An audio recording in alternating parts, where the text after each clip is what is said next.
Hello, Book Stew viewers and listeners. I'm always so pleased to have a return author with me because that means that they're still writing and they're still sending me their books to take a look at and to have on Book Stew. So today I'd like to welcome back to Book Stew Janice, or Jan Deal, who was last with me for a novel that she wrote, but now we're going to be talking about a book of linked short stories. Linked short stories are one of my favorite types of reading, especially in the short story realm, because you see characters move from one story to another, and sometimes even time passes and they grow and change. So this book takes place in Ephrem, Illinois, and I'm going to introduce you to Jan so she can explain to us if this is a real place or not. Welcome, Jan. Eileen, thank you. Thank you for that nice intro. It is so nice to be back. Yes, Ephrem is indeed a fictional location. It sprang out of my imagination, but it is, I drew as inspiration towns that I'm familiar with on the Illinois-Wisconsin border. And what has really struck me, and I tried to channel into Ephrem, is the idea of a community that isn't quite suburban, but isn't quite rural. It has a foot in both arenas. It's the kind of place where you've got a mall, you've got a community college, also a few blocks away, there's farm fields. And that interesting brew has lived in my imagination and came out in Ephrem. That's interesting because I'm just thinking of, here in Massachusetts where, when we were talking about this, Marie and I were talking about it, like Illinois has Chicago, Massachusetts has Boston, but once you go beyond a certain place, a certain distance away from Boston, you could be anywhere. And I think you could actually be in the Midwest. And there are towns that have a community college or, a state college, and yet they're still vibrant towns on there. They don't depend wholly on the college for their livelihood, and there are farmers and, people who have orchards and stuff like that. So I think that's always an interesting dynamic because there are things going on at the college that may not meet with the approval of the townspeople, especially these days, right, when everything is so divided. But I enjoyed the fact that you put a map in here. And I thought, it's very rare to see a map in any kind of nonfiction, I guess. So what inspired the map? And did you draw it or did you have somebody draw it for you? While you're explaining, I'm going to just show the map because I like that part of it. Eileen, I am so glad you asked about the map. It lives very close to my heart. When I was writing these stories, I had a kind of map of the town in my head, because it is, it's a made up place.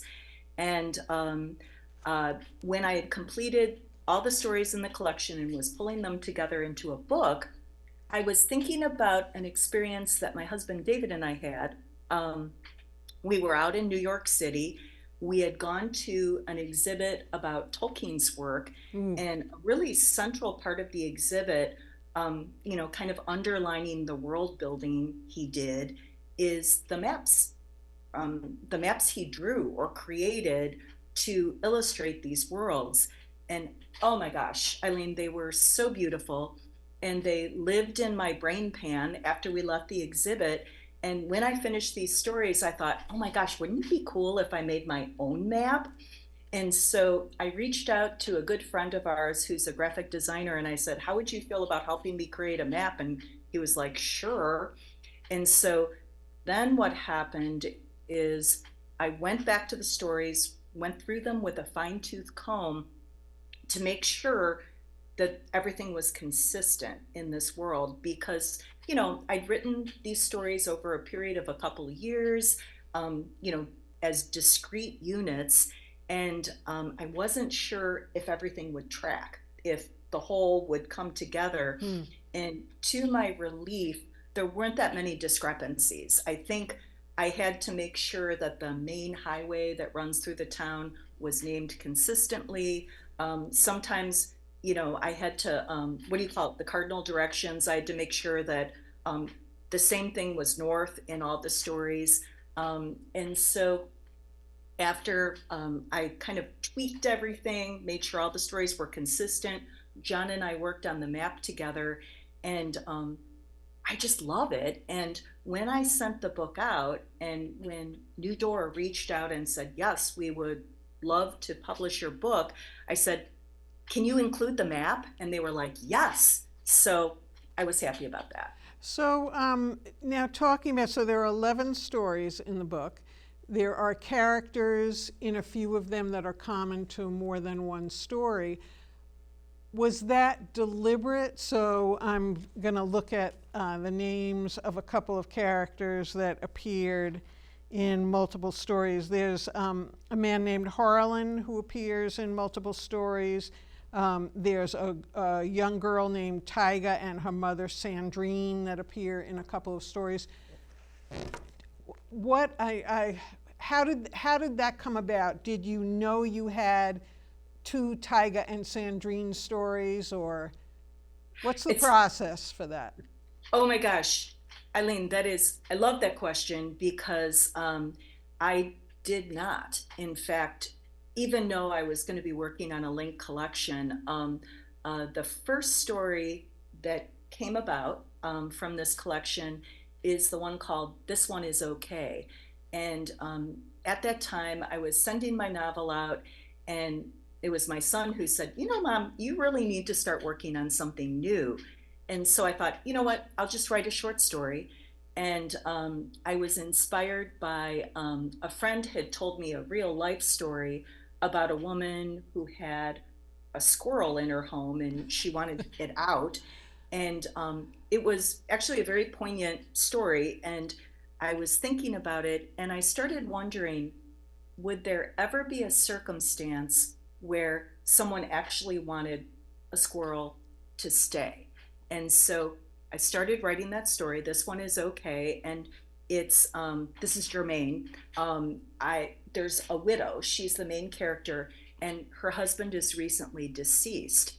And after I finished This One Is Okay, I started wondering about the husband, Grant, who is a complicated character. And I thought, boy, I'd almost like to write a story about him.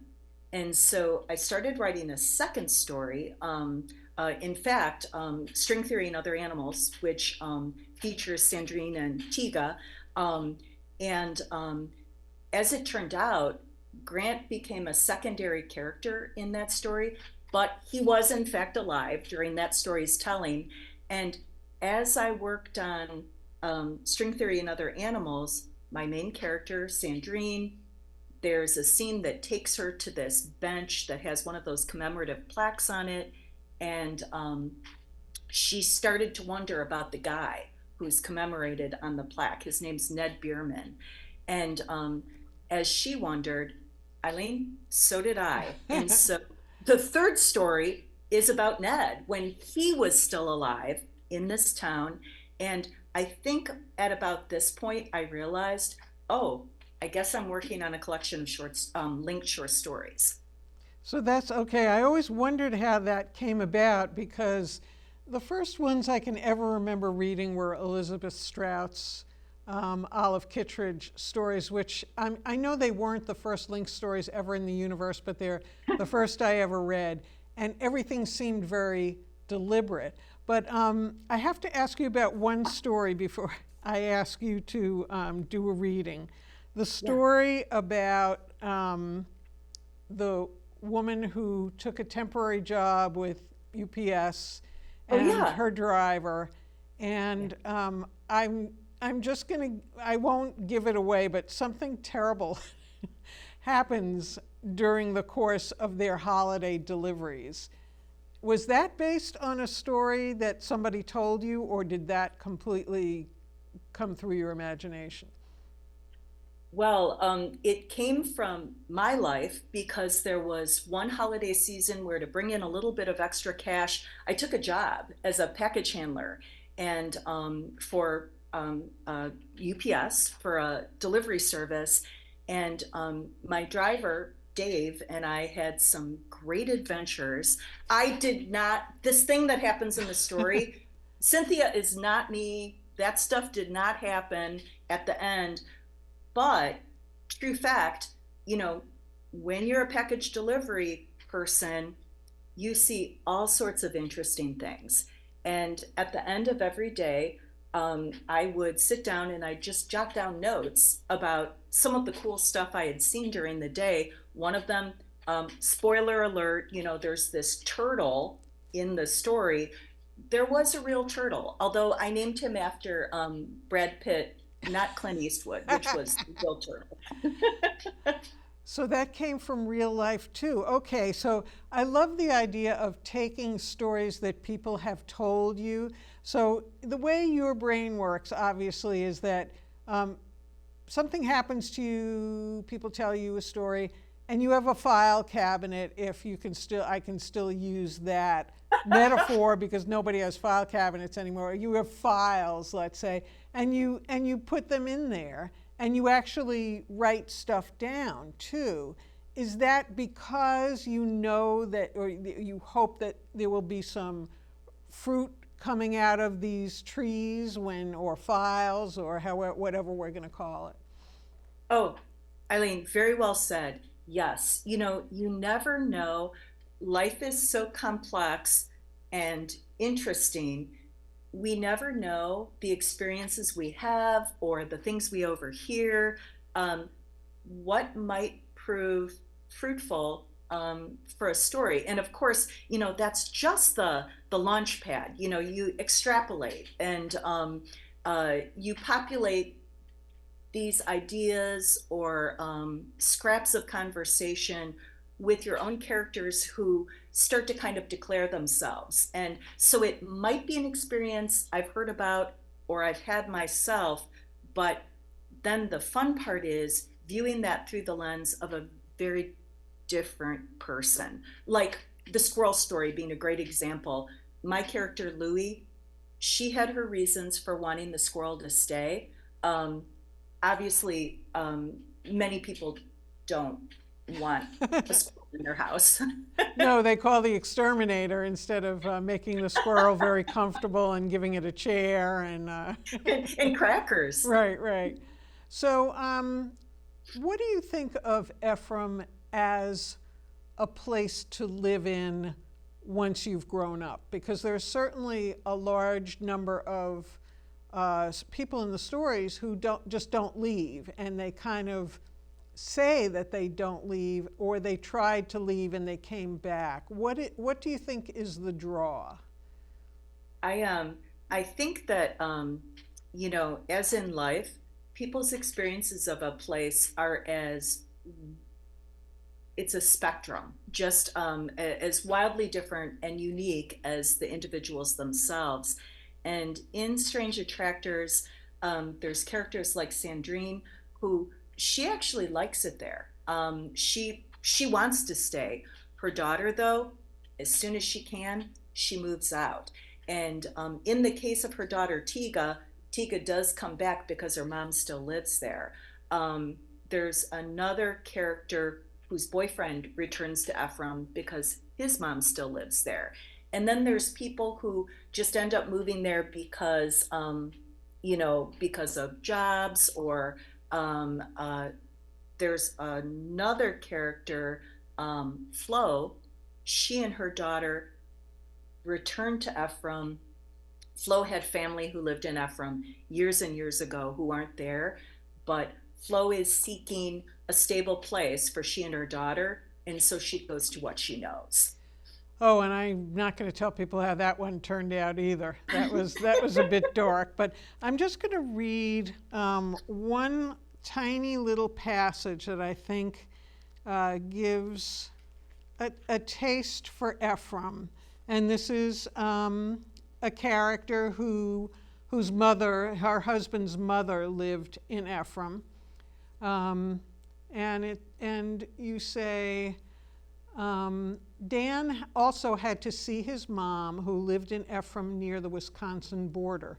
I'm sure she's there still. People in Ephrem don't leave, even Dan, as it turns out. I'm not a fan of Ephrem, that is. The town is like a suburb in the country, if you can picture that.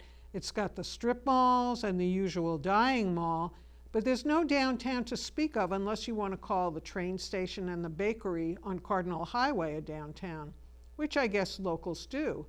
Ephrem is the kind of place where people say, we're a friendly community, although as far as Dan's mom, Della, goes, I figured out pretty quickly where I stood. She thought he was still married to somebody else. Dan told me it had been a high school romance and that the divorce had gone through. I believed him. So that's kind of a little description of someone who wasn't born in Ephrem, feels about the town, and it's very close to the way you describe it as well. I thought that was really beautifully said Oh, and written. Eileen, thank you. And of course, you know how we were chatting a moment ago about the lens through which characters view a place.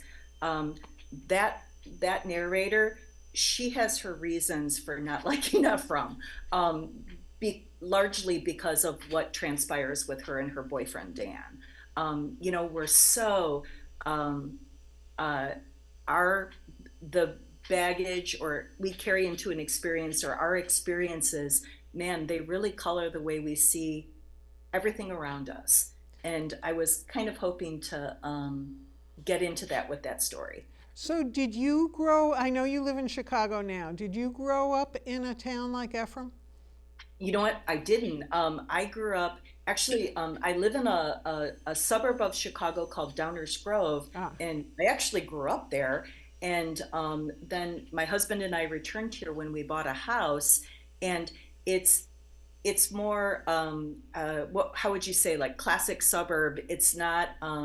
I think that's why those towns on the Illinois Wisconsin border were so interesting to me because I've lived in the city, I've lived in the suburbs, I've never lived in a community like Ephraim, and it captured my imagination. it captured your imagination, but did it capture your desire to live in a place like that? Oh my gosh, Eileen, you know what? I sort of feel like wherever my people are, that's home. And so different places, whether it's city, suburb, exurb, rural, I think as long as someone has their people, they're okay. Um, I I do, but it was interesting to me in these stories.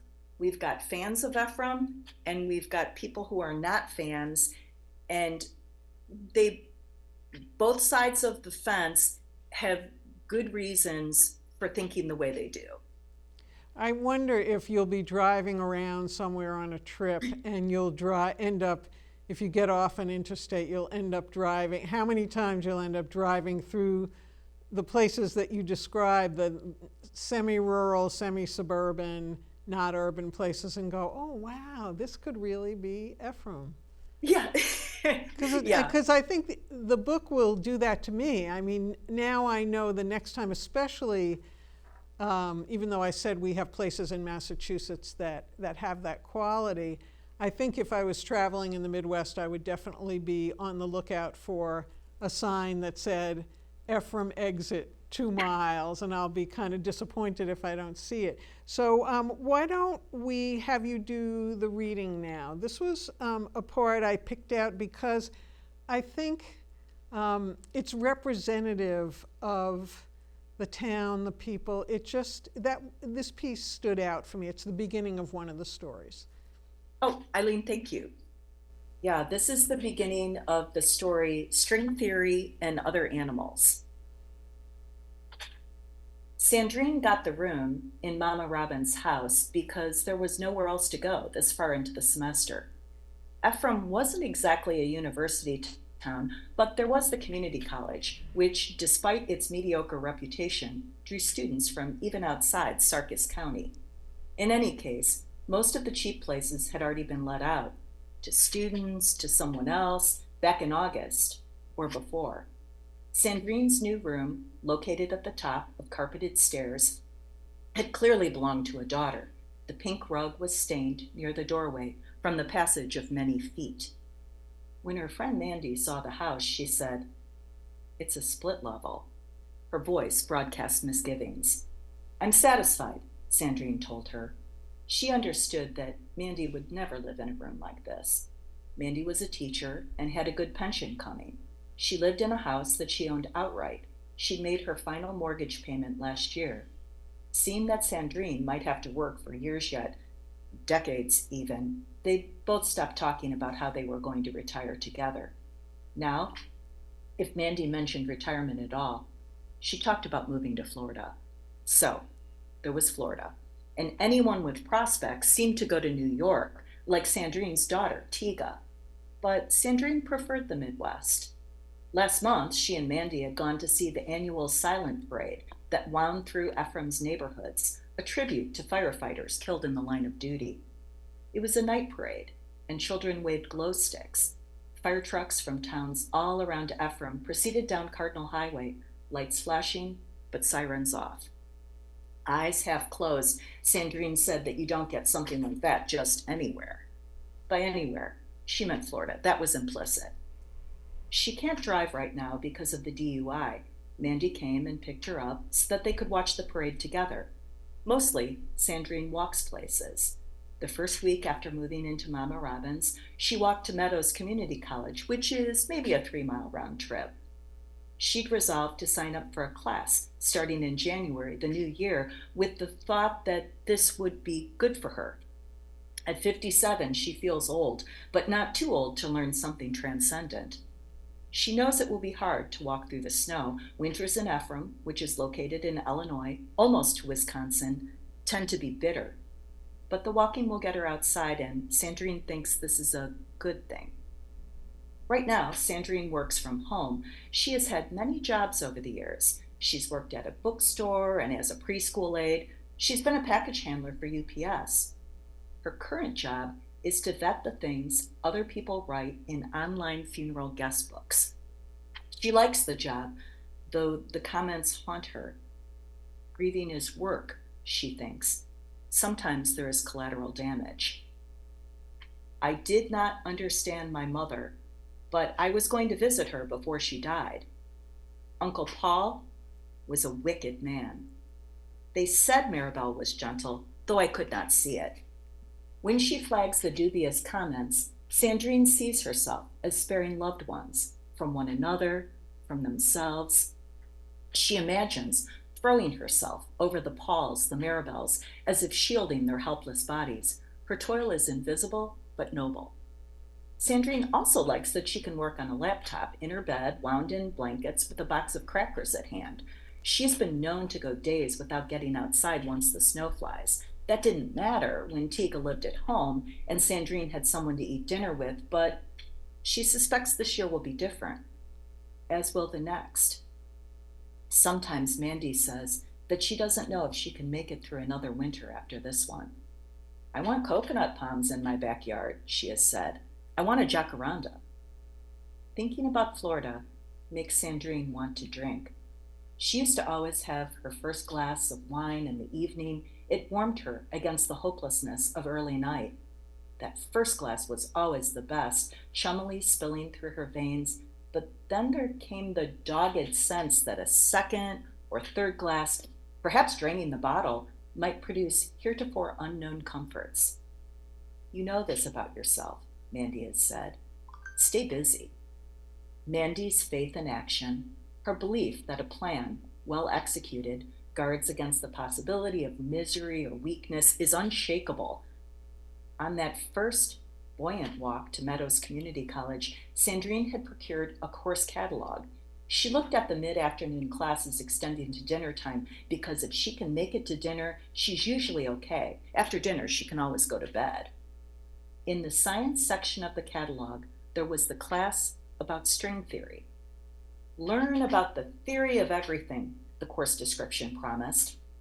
Sandrine read this over breakfast, which was dry cereal eaten in her room. She thought about it when she returned to her bed and her laptop to supervise the guest book condolences. Sometimes, in the hazy space before sleep, Sandrine has visualized her life as a string, or yarn maybe, thick and soft during her childhood, narrowing and hardening as she ages. Where am I on the string? She wants to know. No one, not even Mandy, ever has the answer, but the class is scheduled twice a week at 3 p.m. Education will give her week structure, Sandrine tells Mandy, but in her secret heart, she hopes for something more. The class meets at the far end of a barren campus that could easily be mistaken for an industrial park. But there's a man-made pond in the middle of what the catalog insists on calling a quad, and even though it's a couple months before the spring semester starts, Sandrine begins walking daily to the little reservoir and back to keep in practice. If worse comes to worse, there's a bus goes part way as far as the mall, she tells Tika on the phone. Mom, Sandrine's daughter says, just remember, it isn't Harvard, okay? Thanks. The fact that she works from home as an evaluator of the messages and texts that people leave as comments for funeral homes. First of all, I want that job. But of course I would want to write some too. But then where did that come from? Because that was one of the main reasons I chose this selection. I said, all over the world, people are doing jobs, and some of them I can imagine, and some of them is like, who thought that these comments had to be reviewed and narrated? Like, how many people write nasty comments that and then what do they do? She probably has to delete them or flag them or something like that. How did that idea come about? I actually have a friend who for a while had a job like this, and it's, Eileen, it's a thing. It's kind of amazing what sometimes people write in these online comment sections, and sometimes it's a matter of, perhaps unwelcome revelations come out. Like a guy's mistress writes, "Oh my God, you are the love of my life," Woo. and the wife had no idea. So when one has this job, you flag them, and the decision is made. Does it get deleted? Does it get, do we leave it? And that did really capture my imagination. I really want that job. Just to be able to read what people put. I'm sure most of it is like, oh, he'll be missed, she'll be missed, he was a wonderful dad, she was a wonderful mom, but just because, online means unchained. You can just put whatever you want, and in most cases, nobody's going to stop you. So I just love that idea. And that wasn't even the focus of the short story. That was almost just a little part of it, but it just got my imagination going. And so I think that these stories are filled with not big moments, but they are really filled with smaller moments, but ones that really resonated with me as I was reading it. So we're out of time, sadly enough, but oh my gosh, that went so fast. I want to recommend Stranger Attractors, the Ephrem Stories, to all my viewers and listeners, because I can imagine reading this almost anywhere. I would put it in my pocketbook if I was traveling somewhere, in my luggage. I would read it before I went to bed. It's just, I don't know how to describe it. It's both relaxing and stimulating at the same time, I guess. So I think you did a wonderful job, and thank you for the reading, and thanks for coming back to Book Stew, Jan. Eileen, thank you so much for having me. It's a pleasure. So, Book Stew viewers and listeners, once again, I have to tell you how much I enjoyed this book, because I don't ever bring, I don't even know if you know, I read every book that, and I read the whole of the book of any author that comes on the show, So if I don't like the book, I politely turn it down and don't bring the guest on. So this is a book I really, really did enjoy. So thanks and have a good night.